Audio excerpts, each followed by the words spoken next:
성경 한 구절 읽어보겠습니다. 여호와를 경외하는 것이 지식의 근본이오늘 미련한 자는 지혜와 훈계를 멸시하느니라. 내 아들아, 내 아비의 훈계를 들으며 내 어미의 법을 떠나지 말라. 이는 내 머리에 아름다운 관이요 내 목에 금사슬이니라. 내 아들아, 악한 자가 너를 꿰일지라도 쫓지 말라. 그들이 내게 말하기를 우리와 함께 가자. 우리가 가만히 엎드렸다가 사람의 피를 흘리자. 죄 없는 자를 까닭 없이 숨어 기다리다가 음부같이 그들을 산채로 삼키며 무덤에 내려가는 자 같게 통으로 삼키자. 우리가 온갖 보화를 얻으며 빼앗은 것으로 우리 집에 채우리니 너는 우리와 함께 제비를 뽑고 우리가 함께 전대 하나만 두자 할지라도 내 아들아, 그들과 함께 길에 다니지 말라. 내 발을 금하여 그 길을 밟지 말라. 대저 그 발은 악으로 달려가며 피를 흘리는데 빠름이니라.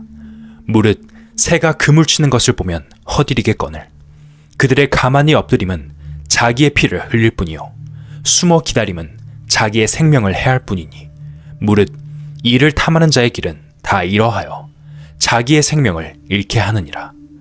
잠언 1장에는 악한 자의 길과 악한 자의 행위가 나옵니다. 악인은 사탄의 영역에 속해 있는 사람이고 사탄의 조정을 받는 사람입니다. 마음에 성령이 없고 사탄에 의해서 지배를 받는 사람은 다 악인입니다. 아담은 원래 죄를 짓기 전에 순수한 육신으로서 사탄에 속해 있지 않았습니다. 그러나 사탄의 법칙이 그 마음속에 들어가면서 사탄에 속한 자가 되어버렸습니다. 사탄에 속해서 사탄이 계획한 대로 따라가고 살아가는 사람이 된 것입니다.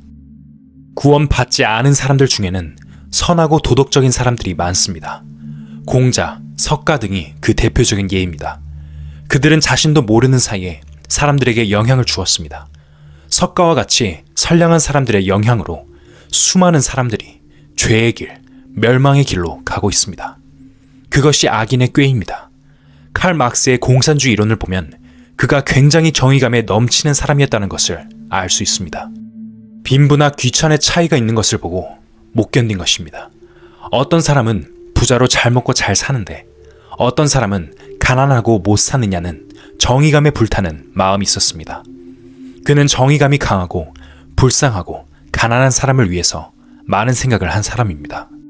하지만 오늘날 그의 계획, 그의 논리, 그의 생각이 다 어떻게 되었습니까? 공산주의는 이제 이 지구상에서 거의 사라지고 있지 않습니까? 큰 의미에서 보면 악인은 사람들 보기에 굉장히 선량하고 정의롭고 자비심이 많은 계획을 세워가지고 사람들을 잘못 이끌어갑니다. 그러한 것에 걸리지 않는 사람은 복 있는 사람입니다. 그러한 인간의 계획이 악인의 꾀입니다.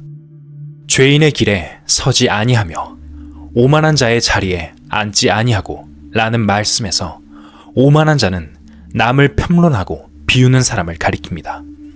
진리를 비웃고 업신여기는 그러한 사람이 오만한 자예요.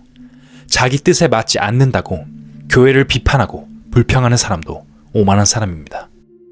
아무리 옳은 말이라도 불평스러운 마음, 원망하는 마음으로 말하는 것은 성령으로 하는 말이 아닙니다. 성령의 말이 아닐 때에는 해결될 때까지 혼자 마음에 감추어 놓고 그러한 마음이 사라질 때까지 싸워야 합니다. 불평과 원망과 비판은 오만한 마음에서 나오는 것입니다. 그러한 상태에서 말을 하면 듣는 사람의 신앙을 죽이고 용기를 죽입니다.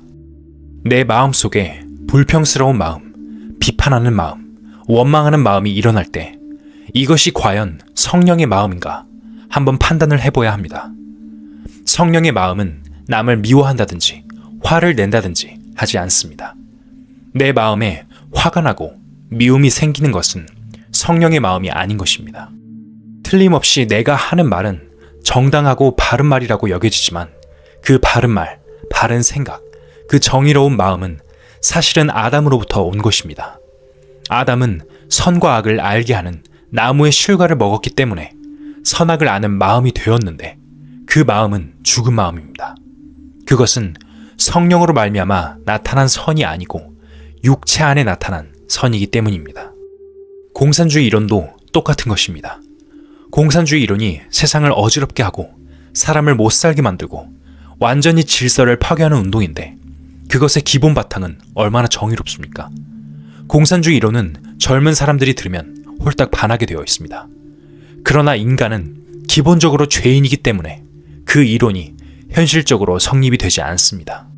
또 공산주의는 진정한 사랑이 빠진 공허한 정의만을 주장합니다. 사랑이 배제된 정의는 완전히 사람을 죽이는 것입니다.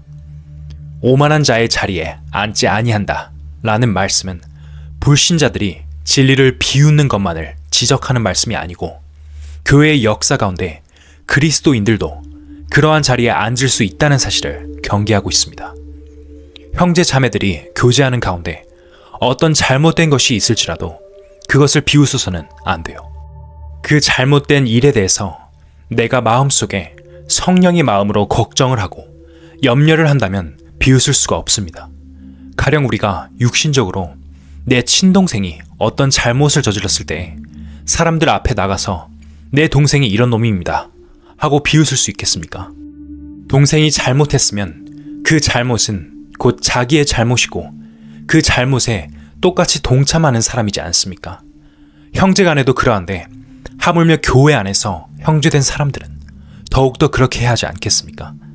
하나님께서 우리 죄인들을 보실 때 굉장히 불쌍히 보시고 사랑하셨기 때문에 구원을 주셨는데 구원받은 우리가 피차간에 그렇게 할 수 없는 것입니다.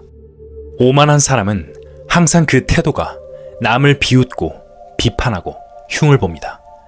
우리는 누가 그런 말을 한다든지 그런 태도를 가지면 될 수 있으면 피하는 것이 좋습니다. 그것이 여기 오만한 자의 자리에 앉지 아니하고 라는 말씀의 뜻입니다. 오만한 자의 자리에 앉지 아니하는 사람은 복이 있다고 말하고 있습니다. 이 복은 우리가 육신적으로 바라는 복하고 다릅니다. 진정으로 우리에게 구원을 주실 때 이미 그 복도 주셨는데 이 복이 우리 생활에서 나타나야 합니다. 빌립보서 2장 12절에 두렵고 떨림으로 너희 구원을 이루라고 하셨듯이 복이 이미 와 있습니다. 우리가 살아가는 생활에서 그 복이 확장되어야 합니다. 그것이 우리 신앙생활의 과제입니다.